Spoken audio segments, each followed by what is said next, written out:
ನಮಸ್ತೆ ವೀಕ್ಷಕರೇ, ಶುಭೋದಯ. ನಕ್ಷತ್ರ ನಾಡಿ ವಿಶೇಷ ನೇರ ಪ್ರಸಾರ ಕಾರ್ಯಕ್ರಮಕ್ಕೆ ತಮ್ಮೆಲ್ಲರಿಗೂ ಪ್ರೀತಿಯ ಸ್ವಾಗತ. ನಾನು ಕಾವ್ಯ ವಿಶ್ವಕರ್ಮ. ಎಂದಿನಂತೆ ಈ ಕಾರ್ಯಕ್ರಮದಲ್ಲಿ ಮಾಸ್ಟರ್ ಪಂಡಿತ್ ದಿನೇಶ್ ಗುರೂಜಿಯವರಿದ್ದಾರೆ. ಅವರನ್ನ ಕಾರ್ಯಕ್ರಮಕ್ಕೆ ಬರಮಾಡಿಕೊಳ್ತಾ ಕಾರ್ಯಕ್ರಮವನ್ನು ಶುರು ಮಾಡ್ತಾ ಹೋಗೋಣ. ಗುರುಗಳೇ ನಮಸ್ತೆ, ಕಾರ್ಯಕ್ರಮಕ್ಕೆ ಸ್ವಾಗತ. ಓಂ ಶ್ರೀ ಗುರುಭ್ಯೋ ನಮಃ. ಹರಿ ಓಂ. ಓಂ ಗ್ರಾಂ ಗ್ರೀಂ ಗ್ರೌಂ ಸಹ ಗುರುವೇ ನಮಃ.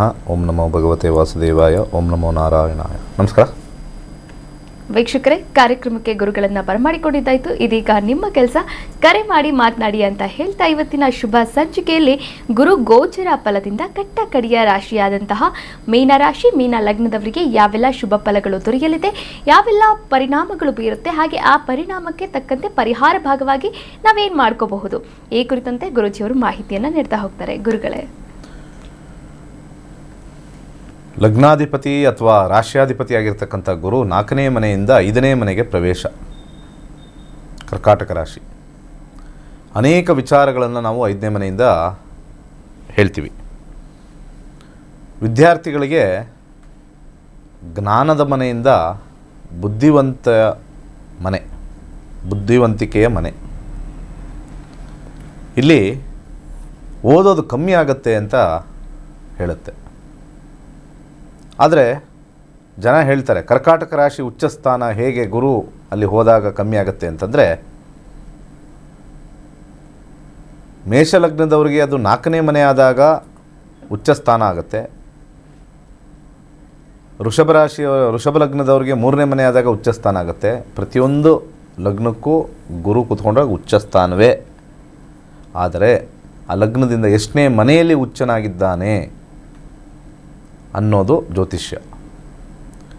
ಈ ವಿಚಾರದಲ್ಲಿ ಗುರು ಉಚ್ಚಸ್ಥಾನದಲ್ಲಿ ಕೂತ್ಕೊಂಡು 5ನೇ ಮನೆ ಕೂತ್ಕೊಂಡು ಜ್ಞಾನಕ್ಕಿಂತ ಹೆಚ್ಚಾಗಿ ಬುದ್ಧಿನ ಹೆಚ್ಚು ಮಾಡ್ತಕ್ಕಂಥ ಮನೆ ಅದು, ಬುದ್ಧಿವಂತಿಕೆ. ಅದಕ್ಕೆ 4-5 ಪಕ್ಕದಲ್ಲೇ ಇದೆ. ನಮ್ಮ ಶಾಸ್ತ್ರದಲ್ಲಿ ಋಷಿಗಳು ಏನು ಹೇಳಿದ್ದಾರೆ ಅಂತಂದರೆ, ಮೊದಲು ನೀನು ABCD ಕಲಿ, ನೀನು ಅನ್ನೋದು 1ನೇ ಮನೆ, ABCD ಕಲಿ ಅನ್ನೋದು 2ನೇ ಮನೆ, ಅದನ್ನು ಜೋಡಣೆ ಮಾಡೋಕ್ಕೆ ಪ್ರಯತ್ನ ಮನೆ 3ನೇ ಮನೆ, ಜೋಡಣೆ ಆಗಿ ಪ್ರಬಂಧ ಸೆಂಟೆನ್ಸ್ ಅಂತ ಏನು ಕರಿತೀವಿ ಅದನ್ನು ಕಲಿಯೋಕ್ಕೆ 4ನೇ ಮನೆ, ಕಲಿತಾದ ಮೇಲೆ ಅದನ್ನು ಬುದ್ಧಿಯಿಂದ ಉಪಯೋಗಿಸೋಕ್ಕೆ 5ನೇ ಮನೆ, ವ್ಯವಹಾರವನ್ನು ಅದರಿಂದ ಮಾಡೋಕ್ಕೆ 6ನೇ ಮನೆ, ಅದರಿಂದ ನಿನಗೆ ಎಷ್ಟೋ ಜನ ಸಂಪರ್ಕ ಬೆಳೆಸೋಕ್ಕೆ 7ನೇ ಮನೆ. ಈ ರೀತಿ 1ರಿಂದ 7 ವಿದ್ಯಾಭ್ಯಾಸದಲ್ಲಿ ಈ ರೀತಿಯಾಗಿರ್ತಕ್ಕಂಥ ಮನೆಗಳು. ಸುಮ್ಮನೆ ಉಚ್ಚಸ್ಥಾನದಲ್ಲಿ ಗುರು ಮೀನ ಲಗ್ನದವ್ರಿಗೆ ಕೂತಿದ ತಕ್ಷಣವೇ ಅಲ್ಲಿ ವಿದ್ಯಾರ್ಜನೆ ಆಗೋದಿಲ್ಲ. ವಿದ್ಯಾರ್ಜನೆ ಜ್ಞಾನಾರ್ಜನಕ್ಕಿಂತ ಹೆಚ್ಚಾಗಿ ಬುದ್ಧಿವಂತಿಕೆ ಹೆಚ್ಚಾಗುತ್ತೆ. ಸ್ವಲ್ಪ ಕನ್ನಿಂಗ್ನೆಸ್ ಅಂತ ನಾವು ಏನು ಹೇಳ್ತೀವಿ ಅದು ಹೆಚ್ಚಾಗುತ್ತೆ. 5ನೇ ಮನೆ ಕನ್ನಿಂಗ್, ಒಳ್ಳೆ ಮನೆ ಅಲ್ಲ. ವ್ಯಾಪಾರದಲ್ಲಿ 7ನೇ ಮನೆ ಅಂತ ಹೇಳಿದಾಗ ವ್ಯಾಪಾರಂ ದ್ರೋಹ ಚಿಂತನಂ ಅಂತ ನಾವು ಅಲ್ಲೂ ಹೇಳ್ತೀವಿ. ಹಾಗೆ 5ನೇ ಮನೆ ಸ್ವಲ್ಪ ಕಪಟ. ತುಂಬ ಜನ ನಮ್ಮ ಸ್ಟೂಡೆಂಟ್ಸು ಕಲಿಯಕ್ಕೆ ಬರ್ತಾರೆ, 5ನೇ ಮನೆ ಇದ್ದರೆ ಅವ್ರಿಗೆ ಸ್ವಲ್ಪ ಕಪಟತನದಿಂದ ಕಲಿತಾರೆ, ನಮ್ಮನ್ನು ಕಪಟತನದಿಂದ ನೋಡ್ತಾರೆ. 5ನೇ ಮನೆ is not a good house, it is only intelligence house. ಗ್ರೂಪಲ್ಲೆಲ್ಲ ಅವರು ತುಂಬ ಬುದ್ಧಿವಂತರು ಅಂತ ತೋರಿಸ್ಕೊಳ್ತಾರೆ, ಭಾಳಷ್ಟು ಮೆಸೇಜ್ಗಳು ಅದು ಇದು ಮಾಡ್ತಾ ಇರ್ತಾರೆ.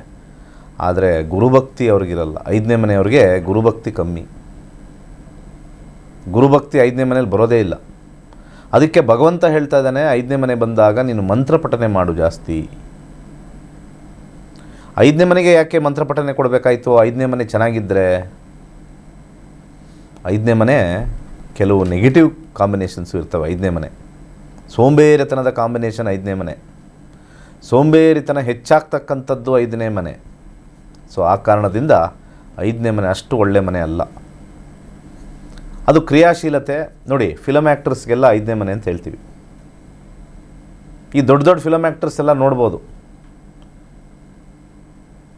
ಅವರು ಯಾವುದೋ ಫಿಲಮಲ್ಲಿ ಈ ಹೊಲದಲ್ಲಿ ಕೆಲಸ ಮಾಡಬೇಕು ಅಂದರೆ ಅಲ್ಲಿ ಛತ್ರಿ ಇರಬೇಕು, ಛತ್ರಿ ಇಟ್ಕೋಬೇಕು. ಒಂದು ಅಲ್ಲಿ ಕೆಸರಾದರೆ ಇಮಿಡಿಯೇಟಾಗಿ ತೊಳ್ಕೊಂಡ್ಬಿಡ್ತಾರೆ, ಇಮಿಡಿಯೇಟಾಗಿ ಅಲ್ಲಿ ನೋಡಬೇಕು. ಫಿಲಮ್ಗಿನ ಮುಂಚೆ ಫಿಲಮ್ ಆದಮೇಲೆ ಇದನ್ನ ನೋಡಬೇಕು. ಆ ಫಿಲಮ್ ಆ್ಯಕ್ಟರ್ಸ್ ಅಂತ ಅವ್ರಿಗೊಂಥರ ಗ್ರೇಡ್, 5ನೇ ಮನೆ ಗ್ರೇಡ್ ಅಂತ ಕರಿತೀವಿ. 5ನೇ ಮನೆಗೆ ಯಾರ್ಯಾರಿಗೆ ನಡೀತಾ ಇರುತ್ತೋ ಅದೆಲ್ಲ ಒಂಥರ ಗ್ರೇಡ್ ಲೆಕ್ಕಾಚಾರ, ಲೆವೆಲ್ ಏನಿರಲ್ಲ, ಫುಲ್ ಸೂಟ್ ಎಂಟಿ ಪಾಕೆಟು. ನಿಜ, 5ನೇ ಮನೆ ಫುಲ್ ಸೂಟ್ ಎಂಟಿ ಪಾಕೆಟ್ ಆದರೂ ಗ್ರೇಡು. ಆ ಕಾರಣದಿಂದ ತುಂಬ ಜನ 5ನೇ ಮನೆ ಫಲಿಸಿದಾಗ ಸೂಸೈಡ್ ಮಾಡ್ಕೊಳ್ಳೋದು ಜಾಸ್ತಿ. 5ನೇ ಮನೆ ಆರೋಗ್ಯಕ್ಕೆ ಬಹಳ ಒಳ್ಳೆಯದು. ಸೊ ಮೀನಲಗ್ನ ಮೀನರಾಶಿಯವರಿಗೆ 5ನೇ ಮನೆಯಲ್ಲಿ ಗುರು ದಶಾಭುಕ್ತಿ ಅಂತರ್ಭುಕ್ತಿಯಲ್ಲಿ ಬಂದಾಗ ಆರೋಗ್ಯಕಾರಕ, ಆರೋಗ್ಯದಲ್ಲಿ ಉತ್ತಮವಾಗಿರುತ್ತೆ. ಆರೋಗ್ಯವನ್ನು ವೃದ್ಧಿಸ್ತಕ್ಕಂಥ ಮನೆ, ಆರೋಗ್ಯದಲ್ಲಿ ಉತ್ತಮ. ವೃತ್ತಿಯಲ್ಲಿರ್ತಕ್ಕಂಥವ್ರಿಗೆ ಸ್ವಲ್ಪ ಆಲಸ್ಯ ಜಾಸ್ತಿ, ಸೋಂಬೇರಿತನ ಜಾಸ್ತಿ, ಬದಲಾವಣೆ ಮಾಡಬೇಕು ಅನ್ನೋ ಒಂದು ಇಚ್ಛೆ ಜಾಸ್ತಿ ಬರುತ್ತೆ 5ನೇ ಮನೆಯಿಂದ. ಬದಲಾವಣೆ ಮಾಡ್ತಾರೆ, ಇದಲ್ಲ ಅದಲ್ಲ ಅಂತ ಹೋಗ್ತಾ ಇರ್ತಾರೆ. ಒಂದಕ್ಕೆ ಹೋದರೆ ಸಮಾಧಾನ ಇಲ್ಲ. ಅತೃಪ್ತ ಭಾವ ಯಾವುದಾದ್ರು ಒಂದಿತ್ತು ಅಂತಂದರೆ 1ರಿಂದ 12, 5ನೇ ಭಾವ ಅತೃಪ್ತ ಭಾವ. ಹಾಗೆ ಬಿಸ್ನೆಸ್ಸಲ್ಲಿ ಕೂಡ ಇನ್ವೆಸ್ಟ್ಮೆಂಟ್ ಇಲ್ಲದೆ ಇರತಕ್ಕಂಥದ್ದು ಲಾಭ ಜಾಸ್ತಿ ಬರುತ್ತೆ, ಹಣ ಹಾಕಿದ್ರೆ ಹೊರಟೋಗುತ್ತೆ. 5ನೇ ಮನೆ ತುಂಬ ಜನಕ್ಕೆ, ತಂದೆ ತಾಯಿಗಳಿಗೆ ಮಕ್ಕಳಿಗೆ ಏನಾದ್ರು 5ನೇ ಮನೆ ದಶ ಬಂದಾಗ ಅಥವಾ ನಕ್ಷತ್ರದಲ್ಲೋ ಸಬ್ಲಾಡಲ್ಲೋ ಇದ್ದರೆ ಮಕ್ಕಳಾಗಿದ್ದಾಗ ಅವರು ಅಂದರೆ ಒಂದು 25 ಇಯರ್ಸ್ 28 ಇಯರ್ಸ್ವರೆಗೂ ಇದ್ದರೆ ತುಂಬ ಗೋಳಾಡಿಸ್ತಾರೆ. ಈ 5ನೇ ಮನೆ ಪೂರ್ವ ಪುಣ್ಯ ಸ್ಥಾನ ಅಂತಂದಾಗ ಪೂರ್ವ ಪುಣ್ಯದ ಕೆಲವು ನೆಗೆಟಿವ್ನ ಕ್ಯಾರಿ ಮಾಡುತ್ತೆ 5ನೇ ಮನೆ. ಸೊ 4ನೇ ಮನೆಗೆ 2ನೇ ಮನೆ, ಅದು 9ನೇ ಮನೆಯಿಂದ ಅದು ಈಗೇನು 9ನೇ ಮನೆ. 4ನೇ ಮನೆಗೆ 2ನೇ ಮನೆ, 9ನೇ ಮನೆಗೆ ತೊಗೊಂಡ್ರೆ ಅದು 5ನೇ ಮನೆ 9ನೇ ಮನೆ. 9 to 9th is 5th. So ಪೂರ್ವ ಪುಣ್ಯದ ಏನೇನೋ ತಲೆಲೆಲ್ಲ ಹಾಕ್ಕೊಂಬಂದು ತುಂಬ ಜನ 5ನೇ ಮನೆ ಓಡಿದಾಗ ತಂದೆ ತಾಯಿಗೆ ಪ್ರಶ್ನೆ ಮಾಡ್ತಕ್ಕಂಥದ್ದು ಏನು ಅಂದರೆ, ನೀವೇನು ನನಗೆ ಮಾಡಿದ್ದೀರಾ ಅನ್ನೋದು. 5ನೇ ಮನೆ is A very dangerous house. ಏನು ಮಾಡಿದ್ದೀರಾ ನನಗೆ, ಏನು ದುಡ್ಡು ಕೊಟ್ಟಿದ್ದೀರಾ ನನಗೆ, ಏನು ಓದಿಸಿದ್ದೀರಾ ನನಗೆ, ಏನು ಬೈಕ್ ತಗೊಟ್ಟಿದ್ದೀರಾ, ಏನು ಕಾರ್ ತಗೊಟ್ಟಿದ್ದೀರಾ. ಪಾಪ ಅವ್ರು ಯಾವುದೋ ಬಾಡಿಗೆ ಮನೇಲಿರ್ತಾರೆ. ಇದೆಲ್ಲ ಅತಿರೇಕದ ಪ್ರಶ್ನೆಗಳು. ಇಂಥದಕ್ಕೆ ರಾಮಬಾಣ ವೆರಿ ಸಿಂಪಲ್ಲು. ಅವರಂಥ ಪುಕ್ಕಲರು ಇನ್ನೊಬ್ರು ಇರೋಲ್ಲ. ಯಾರು 5ನೇ ಮನೆ ನಡೀತಾ ಇರುತ್ತಲ್ಲ, ಆ ಒಂದು ತತ್ವದಲ್ಲಿ ನಾನು ಹೇಳಿದೆ, ನಮ್ಮ ಶಿಷ್ಯಂದ್ರಲ್ಲೂ 5ನೇ ಮನೆ ಓಡ್ತಾ ಇದ್ದಾಗ ಅತಿ ಬುದ್ಧಿವಂತರಾಗ್ಬಿಡ್ತಾರೆ. ಅವರಷ್ಟು ಪುಕ್ಕಲರು ಇನ್ನೊಬ್ರು ಇಲ್ಲ. ಅವರನ್ನು ಮಕ್ಕಳೇನಾರು ಆ ಥರ ಆದಾಗ ಹಾಸ್ಟೆಲಲ್ಲಿಟ್ಟು ಓದಿಸ್ಬೇಕು 5ನೇ ಮನೆ. ಯಾಕಂದರೆ ಇವತ್ತು ಮೀನಲಗ್ನ ಮೀನರಾಶಿ ಕೊನೆಯದು ಹೇಳ್ತಾ ಇರೋದ್ರಿಂದ ಗುರುವಿನ ಒಂದು ವಿಚಾರ ಬಂದಾಗ ಗ್ರಹ ಫಲಕ್ಕಿನ ಸ್ಥಾನ ಫಲ ಜ್ಯೋತಿಷ್ಯದಲ್ಲಿ ಭಾಳ ಇಂಪಾರ್ಟೆಂಟ್ ಆಗಿರ್ತಕ್ಕಂಥದ್ದು. ಹೇಳಿದ ಮಾತು ಕೇಳದೇ ಇದ್ದಾಗ ನೀವು ಏನು ಮಾಡಬೇಡಿ, ಹಾಸ್ಟೆಲ್ಗೆ ಹಾಕಿ. ಯಾವುದಾದ್ರು ರಿಲೇಟಿವ್ ಮನೆಗೆ ಹಾಕಿದ್ರೆ ಅಲ್ಲೂ ಆಟಾಡೋಕ್ಕೆ ಶುರು ಮಾಡಿಬಿಡ್ತಾರೆ. ಹಾಸ್ಟೆಲ್ ಅತಿರೇಕಕ್ಕೆ ಹೋದಾಗ ಓದಲ್ಲ, ಮಾಡಲ್ಲ, ಯಾವ ರೀತಿಯೂ ಕೂಡ ಬಗ್ತಾ ಇಲ್ಲ, ಸುಮ್ಮನೆ ಮನೇಲೇ ಕೂತಿರ್ತಾನೆ, ರೂಮೊಳಗೆ ಬಾಕ್ಲು ಹಾಕ್ಕೊಂಡು ರಾತ್ರಿ ಎಲ್ಲ ಎದುರ್ತಾನೆ, ಹಗಲೆಲ್ಲ ಮಲಗಿರ್ತಾನೆ, ಆಚೆ ತಿಂತಾ ಇರ್ತಾನೆ. ಇವೆಲ್ಲ 5ನೇ ಮನೆಯ ಸಂಗತಿಗಳು. 8ನೇ ಮನೆಯದು ಇದೇ ಸಂಗತಿ, ಬಟ್ ಆದರೆ ಸ್ವಲ್ಪ ವಿಚಿತ್ರವಾಗೋದು, ಅದು ಸ್ವಲ್ಪ ಬೇರೆ ಥರ ಆ್ಯಡ್ ಆಗುತ್ತೆ. ಸೊ 5ನೇ ಮನೆಗೆ ಅವ್ರಿಗೆ ರಿಹ್ಯಾಬಿಲಿಟೇಷನ್ ಸೆಂಟರ್ಗೆ ಹಾಕಬೇಕು. ಆವಾಗ ಆಟೋಮೆಟಿಕ್ಕಾಗಿ ಕ್ಲಿಯರ್ ಆಗಿಬಿಡುತ್ತೆ, ಒಂದು 6 months ಮಿನಿಮಮ್. ಸೊ 5ನೇ ಮನೆ ಭಾಳ ಒಳ್ಳೆಯದು ಅಂತ ಹೇಳ್ತಾ ಇರ್ತಕ್ಕಂಥದ್ದು ಅಲ್ಲ, ಅದಕ್ಕೆ ಆಗಿರ್ತಕ್ಕಂಥ ಒಂದು ನೆಗೆಟಿವಿಟಿ ಇದೆ. ಅಂಥವ್ರು ಏನಾದರೂ ಸಾಫ್ಟ್ವೇರಲ್ಲಿ, ಹೀಲಿಂಗ್ ಇಂಡಸ್ಟ್ರಿ, ಸ್ಪಿರಿಚುವಲ್ ಇಂಡಸ್ಟ್ರಿಯಲ್ಲಿ ಕೆಲಸ ಮಾಡಿದ್ರೆ ಸ್ವಲ್ಪ ಮಟ್ಟಿಗೆ ಪರವಾಗಿಲ್ಲ. ಆದರೂ 5ನೇ ಮನೆ ಅಂದಾಗ ಸ್ವಲ್ಪ ಈಗೋ ಜಾಸ್ತಿ. 5th house is the house of ಈಗೋ. ಸಖತ್ ಈಗೋ ಇರ್ತಕ್ಕಂಥದ್ದು 5ನೇ ಮನೆ ಬಂದಾಗ ನನಗೆ. ಯಾಕಂದರೆ ಬುದ್ಧಿವಂತ ಮನೆ ಅಂದಾಗ ಯಾರದ್ದು ಮಾತು ಕೇಳಲ್ಲ. ಅವ್ರ ಮನಸ್ಸಿಗೆ ಕಾಗೆ ಬಿಳಿಗಿದೆ ಅಂದರೆ ಮುಗಿದೋಯ್ತದು. ದೇವ್ರು ಬಂದರೆ ಇಲ್ಲ ನಾನು ದೇವರು, ಏನು ಗ್ಯಾರಂಟಿ ಅಂತ ಕೇಳ್ತಾರೆ ಫಸ್ಟ್ ನೀನು ದೇವರು. ಅಷ್ಟು 5ನೇ ಮನೆ. 5th house is not a good house. ಬಿಸ್ನೆಸ್ಸಲ್ಲೂ ಕೂಡ ಕನ್ಸಲ್ಟೇಷನ್ ಜಾಬ್ ಮಾಡಬೇಕು ಅಂತ ಆಲ್ರೆಡಿ ಹೇಳಿದ್ದೀನಿ. ವಿವಾಹದಲ್ಲಿ ಪ್ರೇಮ ವಿವಾಹ 5ನೇ ಮನೆ. ಪ್ರೇಮನೇ ಆಗುತ್ತಾ? ಅದು ತಪ್ಪು. ಅವ್ರು ಸೆಲೆಕ್ಟೇ ಮಾಡಲ್ಲ. 5ನೇ ಮನೆ ಇದೆಯಲ್ಲ, ಈ ಪ್ರೇಮ ವಿವಾಹದಲ್ಲಿ ವಿವಾಹ ಅಂತ ಹೇಳಲ್ಲ, ಪ್ರೇಮ ಅಂತ ಹೇಳ್ತೀನಿ ಅಷ್ಟೇ. ಅಲ್ಲಿಗೆ ನಿಲ್ಲಿಸ್ಬೇಕು. ಯಾಕೆ ವಿವಾಹ ಅಂತ ತೊಗೊಂಡ್ರೆ 7ನೇ ಮನೆ ಆಗುತ್ತೆ. ಪ್ರೇಮ 5, ವಿವಾಹ 7, 5 7. ಬರೀ ಪ್ರೇಮ ಅಂತ ತೊಗೊಂಡ್ರೆ ಅದು 5ನೇ ಮನೆ ಅಷ್ಟೇ ಸಾಕು, ಅಲ್ಲಿಗೆ ನಿಲ್ಲಿಸೋಣ. ಪ್ರೀತಿ ಇರುತ್ತೆ, ಮದುವೆ ಕನ್ವರ್ಟ್ ಆಗೋದು ಭಾಳ ಕಷ್ಟ, ಎಳೆದಾಡ್ತಾರೆ. ಪ್ರೀತಿ ಆಗಿದ ತಕ್ಷಣ ಮದುವೆ ಆಗಬೇಕು, ಅದೇ ಒಳ್ಳೆಯದು. ಶಾಸ್ತ್ರದಲ್ಲೂ ಬರೆದಿದೆ. ಪ್ರೀತಿ ಆಯಿತಾ, ಟೈಮ್ ಕೊಟ್ಟರೆ ಗಂಟು ಕಟ್ಟಿರೋದೇ ನಿಲ್ಲಲ್ಲ, 3 ಗಂಟು ಕಟ್ಟಿರೋದೇ ನಿಲ್ಲಲ್ಲ, 3 ತಿಂಗಳಿಗೆ 6 ತಿಂಗಳು ಹೊಟ್ಟೋಗುತ್ತೆ. ಇನ್ನು ಗಾಳೀಲಿ ಬಂದಿರತಕ್ಕಂಥ ಪ್ರೀತಿ ನಿಲ್ಲುತ್ತಾ? ನಿಲ್ಲಲ್ಲ. ಅನೇಕ ಜನರು ಡಿಪ್ರೆಷನ್ಗೆ ಹೋಗ್ತಕ್ಕಂಥದ್ದು, ಅನೇಕ ಜನರು ಮಾನಸಿಕವಾಗಿ ಹಿಂಸೆ ಪಡ್ತಕ್ಕಂಥದ್ದು, 3 ವರ್ಷ ಆದಮೇಲೆ ಮನೆಗೆ ಹೇಳಿ ಗಲಾಟೆಗಳಾಗಿ ಬೇರೆ ಆಗಿ ಅಲ್ಲಿ ಓಡೋಗಿ ಮದುವೆ ಆಗಿ ಮತ್ತೆ ಮನೆಗೆ ಯಾರು ಕರೀದಲೆ ಮಾಡ್ದಲೆ ಹಿಂಸೆ. 5ನೇ ಮನೆನೇ ಹಿಂಸೆ ಕೊಡುತ್ತೆ. ಅದು ಮೋಸ್ಟ್ ಅಷ್ಟು ಈಸಿ ಮನೆಗಳಲ್ಲ ಅದೆಲ್ಲ. ಆರೋಗ್ಯ ಚೆನ್ನಾಗಿ ಕೊಡುತ್ತೆ, ಮನಸ್ಸಿಗೆ ಹಿಂಸೆ ಕೊಡುತ್ತೆ, ದೇಹದಲ್ಲಿ ಉತ್ತಮವಾಗಿರ್ತಕ್ಕಂಥ ಬಲವನ್ನು ಕೊಡುತ್ತೆ 5ನೇ ಮನೆ.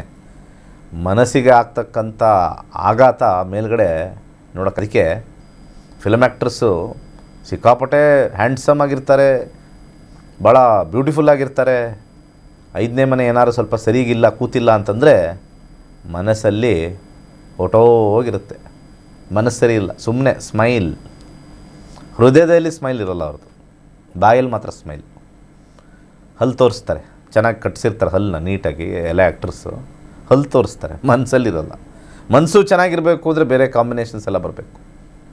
ಅದಕ್ಕೆ ಜ್ಯೋತಿಷ್ಯ ಕಲಿತಾಗ ಅವ್ರಿಗೆಲ್ಲ ಗೊತ್ತಾಗುತ್ತೆ ಯಾವ ರೀತಿ ಇದೆ, ಯಾವ ರೀತಿಯಾಗಿರ್ತಕ್ಕಂಥ ವಿಚಾರಗಳಿದ್ದಾವೆ ಅಂತ. ಇನ್ನು ಪ್ರೇಮ ವಿವಾಹದಲ್ಲಿ ಆಗಬೇಕು ಅಂತಂದರೆ ಅಲ್ಲಿ 5 ಜೊತೆ ಸೇರಬೇಕು, 7ನೇ ಮನೆ, ಅವಾಗ ಆಗುತ್ತೆ. ಇಲ್ಲದ್ರೆ ಬರೀ 5 ಇದ್ದರೆ ಸೆಲೆಕ್ಟಿವ್ ಆಗಿಬಿಡ್ತಾರೆ. 5 ಜೊತೆ 7 ಎಲ್ಲರೂ ಇರಬೇಕು ಆ ಕಾಂಪೋಸಿಷನಲ್ಲಿ. ಆ ಕಾಂಪೋಸಿಷನಲ್ಲಿ ಇಲ್ಲ ಅಂದರೆ ಕಷ್ಟ, ಭಾಳ ಕಷ್ಟ. 5 ಜೊತೆ 7, ಬರೀ 5 ಸಿಂಗಲ್ 5 ನಥಿಂಗ್. 5 ಇಂಟ್ರೆಸ್ಟು ಕೊಡೋಲ್ಲ ಮದುವೆ ಆಗಬೇಕು ಅಂತ, ಲವ್ ಮಾಡೋಣ ಅಷ್ಟೇ, ಮ್ಯಾರೇಜ್ ಬೇಡ ಅಂತ ಹೇಳ್ಬಿಡುತ್ತೆ. ಲಿವಿಂಗ್ ರಿಲೇಷನ್ಶಿಪ್ ಎಲ್ಲ 5 ಇವತ್ತಿನ ಕಾಲದಲ್ಲಿ. ಲಿವಿಂಗ್ ರಿಲೇಷನ್ಶಿಪ್ ಲೀಗಲ್, 7ನೇ ಮನೆ ಲೀಗಲ್ಲು, 7ನೇ ಮನೆ ಲೀಗಲ್ಲು. 5ನೇ ಮನೆ I don't want any legality, 5ನೇ ಮನೆ. ಹಾಗೆ ಆರೋಗ್ಯದಲ್ಲಿ ಕೊನೆಯದಾಗಿ ಭಾಳ ಉತ್ತಮವಾಗಿರ್ತಕ್ಕಂಥ ಆರೋಗ್ಯ, ಕಲ್ಲು ತಿಂದರೂ ಜೀರ್ಣ ಆಗ್ತಕ್ಕಂಥ ಆರೋಗ್ಯ, ಇಷ್ಟು ಕೂಡ ಈ ಗುರುವಿನ ವಿಚಾರ. 5ನೇ ಮನೆಯಲ್ಲಿ ಗುರು ಕೂತಾಗ ಇಲ್ಲಿ ಸ್ವಲ್ಪ ಮಟ್ಟಿಗೆ ನಿಮಗೆ ಪಾಸಿಟಿವ್ ಇರಬೇಕು ಅಂತಂದರೆ ಮದುವೆ ಸಮಾರಂಭಗಳು ಬಂದಾಗ ಹೋಗಿ ಬನ್ನಿ ಹೆಚ್ಚಾಗಿ. 5ನೇ ಮನೆ ಉತ್ತಮವಾಗುತ್ತೆ.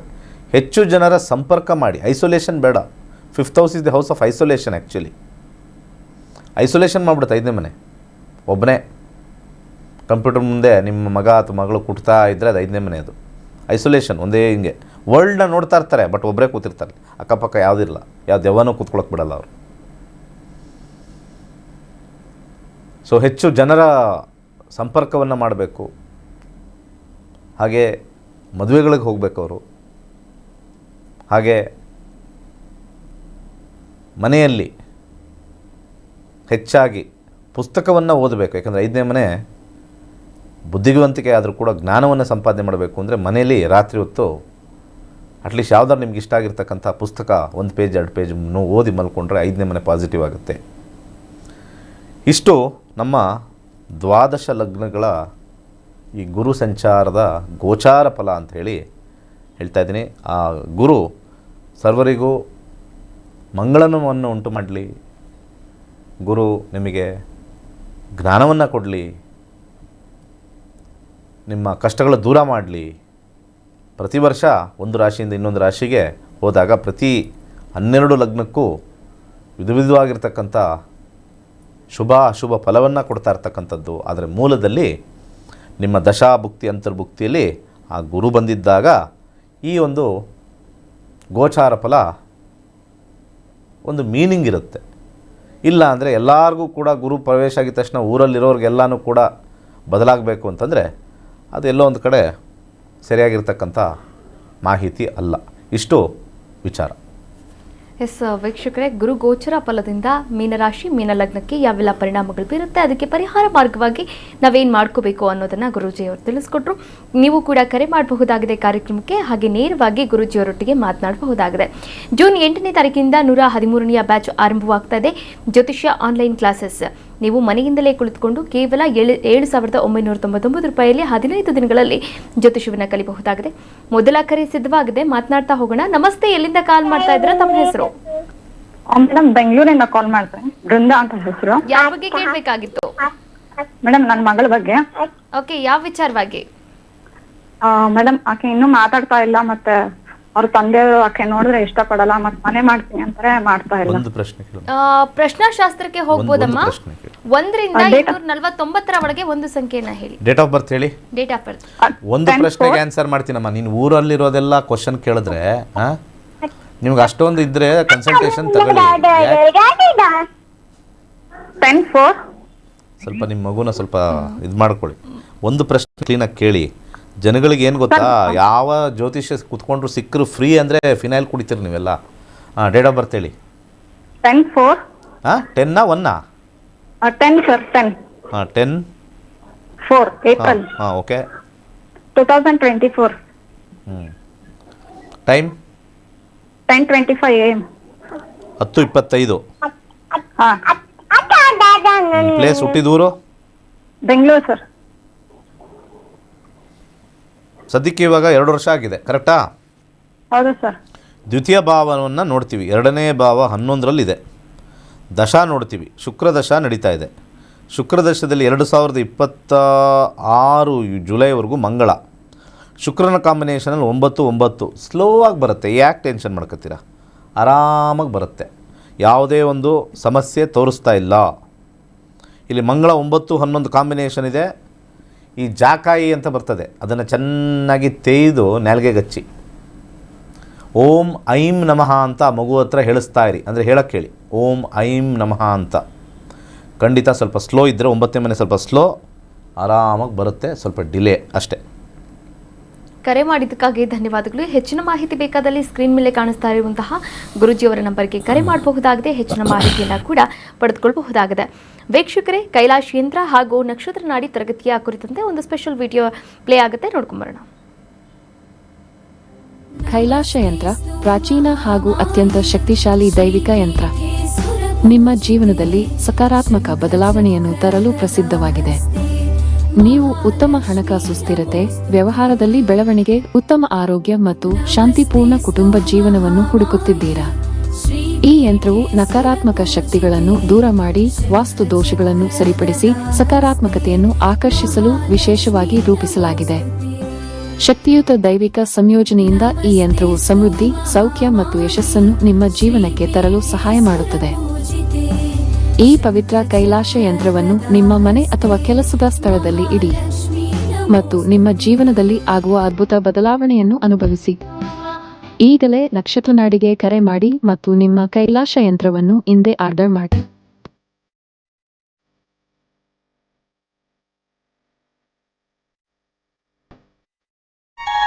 ಎಲ್ಲರಿಗೂ ನಮಸ್ಕಾರ. ವೈಜ್ಞಾನಿಕ ತಂತ್ರಜ್ಞಾನವನ್ನು ಒಳಗೊಂಡಿರುವ ನಕ್ಷತ್ರ ನಾಡಿ ಜ್ಯೋತಿಷ್ಯ ತರಗತಿಗಳಿಗೆ ಸುಸ್ವಾಗತ.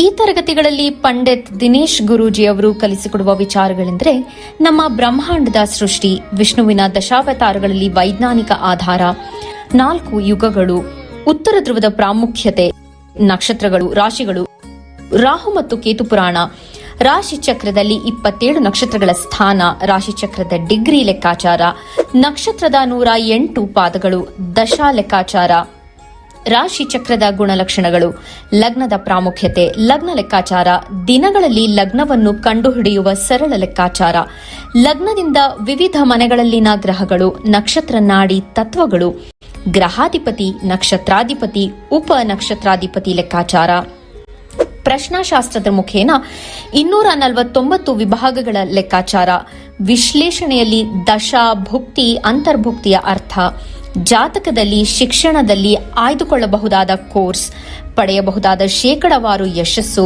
ಉದ್ಯೋಗ ಅಥವಾ ವ್ಯವಹಾರದಲ್ಲಿ ಕ್ಷೇತ್ರದ ಆಯ್ಕೆ, ವ್ಯವಹಾರದಲ್ಲಿ ಯಶಸ್ಸಿನ ಲೆಕ್ಕಾಚಾರ, ಮದುವೆ ವಿಚಾರದಲ್ಲಿ ಸಂಯೋಗಗಳು, ತೊಂದರೆಗಳು, ವಿಚ್ಛೇದನ, ಸಂತಾನದಲ್ಲಿ ತೊಂದರೆಗಳು, ವಿಳಂಬವಾಗುವುದು, ಆಸ್ತಿ ಅಥವಾ ವಾಹನ ಖರೀದಿಯಲ್ಲಿನ ಸಮಯವನ್ನು ತಿಳಿಯುವುದು, ಆರೋಗ್ಯ ವಿಚಾರಗಳಲ್ಲಿ ಶುಭ ಅಶುಭ ಸಮಯದ ಲೆಕ್ಕಾಚಾರ, ಆರೋಗ್ಯ ಸಮಸ್ಯೆಗಳು ಉಂಟಾಗುವ ಸಮಯ ಮುಂತಾದ ವಿಚಾರಗಳ 3 ಹಂತಗಳಲ್ಲಿ ಶುಭ ಅಶುಭ ಸಂಯೋಗಗಳ ವಿಭಜನೆ, ಪವರ್ ಪೊಸಿಷನ್, ಪುಷ್ಪಲ್ ಸಿದ್ಧಾಂತ, ಗೋಚಾರದ ವಿಶ್ಲೇಷಣೆ, ಆಯ್ದ ಸೆಲೆಬ್ರಿಟಿಗಳ ಜಾತಕಗಳ ವಿಶ್ಲೇಷಣೆ, ಪರಿಹಾರಗಳು, ರತ್ನಗಳು, ರುದ್ರಾಕ್ಷಿಗಳು, ಮಂತ್ರ, ಕಲರ್ ಥೆರಪಿ, ದಾನದ ಪರಿಕಲ್ಪನೆ, ಇನ್ನು ಅನೇಕ ವಿಚಾರಗಳ ಬಗ್ಗೆ ಅತ್ಯಂತ ಸರಳವಾಗಿ ಗುರೂಜಿಯವರು ತರಗತಿಯಲ್ಲಿ ಕಲಿಸಿಕೊಡುತ್ತಾರೆ.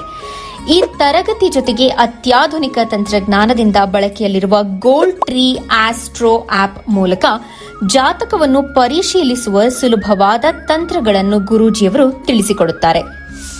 ಜೀವನಕ್ಕೆ ಅತ್ಯಗತ್ಯವಾಗಿರುವ ವಿಚಾರಗಳನ್ನು ತಿಳಿಯಲು ಇಂದೇ ಈ ನಕ್ಷತ್ರ ನಾಡಿ ತರಗತಿಯನ್ನು ಸೇರಿ ನಿಮ್ಮ ಜೀವನದ ವಿಚಾರಗಳಿಗೆ ಮಾರ್ಗದರ್ಶಕವಾಗಿರುವ ಜ್ಯೋತಿಷ್ಯವನ್ನು ಅಳವಡಿಸಿಕೊಳ್ಳಿ. ಹೆಚ್ಚಿನ ಮಾಹಿತಿಗೆ ಇಂದೇ ನಮ್ಮ ನಕ್ಷತ್ರ ನಾಡಿಯನ್ನು ಸಂಪರ್ಕಿಸಿ. ಧನ್ಯವಾದಗಳು. ವೀಕ್ಷಕರೇ, ನೋಡಿದ್ರಲ್ಲ, ಇದೇ ಜೂನ್ 8ನೇ ತಾರೀಕಿನಿಂದ 113ನೆಯ ಬ್ಯಾಚ್ ಆರಂಭವಾಗ್ತಾ ಇದೆ. ಕೇವಲ 7,999 ರೂಪಾಯಿಯಲ್ಲಿ ನೀವು ಜ್ಯೋತಿಷ್ಯವನ್ನು ಕಲಿಯಬಹುದಾಗಿದೆ. ನಿಮ್ಮ ಜೀವನವನ್ನು ಕೂಡ ರೂಪಿಸಿಕೊಳ್ಳಬಹುದಾಗಿದೆ. ಈಗಾಗಲೇ ಮಾಸ್ಟರ್ ಪಂಡಿತ ದಿನೇಶ್ ಗುರೂಜಿಯವರ ನೇತೃತ್ವದಲ್ಲಿ 65,000ಕ್ಕೂ ಹೆಚ್ಚಿನ ವಿದ್ಯಾರ್ಥಿಗಳು ಜ್ಯೋತಿಷ್ಯವನ್ನು ಕಲಿತಿದ್ದಾರೆ, ತಮ್ಮ ಜೀವನವನ್ನು ರೂಪಿಸಿಕೊಂಡಿದ್ದಾರೆ ಅಂತ ಹೇಳ್ತಾ ಇವತ್ತಿನ ಕಾರ್ಯಕ್ರಮವನ್ನು ಮುಗಿಸುವಂತಹ ಹಂತಕ್ಕೆ ತಲುಪಿದ್ದೇವೆ. ಇವತ್ತಿನ ಸಂಚಿಕೆಯಲ್ಲಿ ಸಾಕಷ್ಟು ವಿಚಾರಗಳ ಬಗ್ಗೆ ಗುರೂಜಿಯವರು ಮಾಹಿತಿಯನ್ನು ನೀಡಿದ್ದಾರೆ. ಧನ್ಯವಾದಗಳು ಗುರುಗಳೇ. ಹಾಗೆ ಸೋಮವಾರದಿಂದ ನಮ್ಮ ತರಗತಿಗಳು ಪ್ರಾರಂಭವಾಗುತ್ತೆ. ಕುಟುಂಬ ಸಮೇತರಾಗಿ ಕಲಿಬೋದು. ಬೆಳಿಗ್ಗೆ 11 ಗಂಟೆಯಿಂದ ಒಂದು ಕ್ಲಾಸ್ ಇರುತ್ತೆ, ಸಂಜೆ 7:30ರಿಂದ ಒಂದು ಕ್ಲಾಸ್ ಇರುತ್ತೆ. ಯಾವುದು ನಿಮಗೆ ಅನುಕೂಲನೋ, ಬೆಳಿಗ್ಗೆ ಬೇಕಾ ಸಂಜೆ ಬೇಕಾ, ಖಂಡಿತ ಕುಟುಂಬ ಸಮೇತರ ಕಲೀರಿ. ನಿಮ್ಮ ಜೀವನದಲ್ಲಿ ನಿಮ್ಮ ಜಾತಕದಲ್ಲಿ ಏನು ಶುಭ ಅಶುಭ ಫಲಗಳಿದೆ ತಿಳ್ಕೊಂಡು ಮುಂದಿನ ಹೆಜ್ಜೆ ಇಟ್ಟಾಗ ಜೀವನ ಸುಗಮವಾಗುತ್ತೆ ಅಂತ ಹೇಳ್ತಾ, ಒಳ್ಳೆಯದಾಗಲಿ ಅಂತ ಹೇಳ್ತಾ, ಸರ್ವೇ ಜನ ಸುಖಿನೋ ಭವಂತು. ವೀಕ್ಷಕರೇ, ಇದಾಗಿತ್ತು ಇವತ್ತಿನ ನಕ್ಷತ್ರ ನಾಡಿ ವಿಶೇಷ ನೇರ ಪ್ರಸಾರ ಕಾರ್ಯಕ್ರಮ. ನೋಡ್ತಾ ಇರಿ ಕರ್ನಾಟಕ ನ್ಯೂಸ್ ಬೀಟ್, ನ್ಯಾಯ ನಮ್ಮೊಂದಿಗೆ, ನಾವು ನಿಮ್ಮೊಂದಿಗೆ. My name is Ashok. I'm Ashok Bhatt. I'm one of the devotees. You can call me as a devotees of Sri Dinesh Guruji. I have started my career with Dinesh Guruji. I would like to call it as a career because it's a never-ending learning with our Guruji. So I am from the 81st batch of Guruji, which is around 3 years back, and I started with the basics of astrology. Even though I have studied Parashara for 20 years, I think the level of accuracy I didn't see anywhere except in Dinesh Guruji's the way of teaching Nakshatra Nadi, as well as the way he has taught us on the concepts. So my suggestion would be, please learn astrology for a minute. Even though if you have learned from Parashara, Jaimini or any other form of astrologies, the accuracy of prediction is more than 90% with our own Dinesh Guruji. So if you want to improve your prediction, please start learning Nakshatra Nadi astrology from our dear Guruji.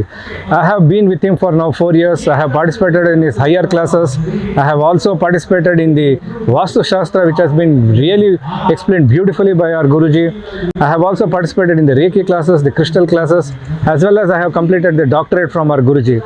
The learning never ends, and our Guruji teaches it in so simple way. Even if you don't have any background on astrology, you will be able to learn, understand and start predicting. And this is one of the beautiful subjects which will also help us in understanding our own dharma, right? Our own Sanatana Dharma, which is tied to our own astrology. And by learning this Nakshatra Nadi astrology, you will be also contributing to our Sanatana Dharma and become part of our holy and very rich tradition.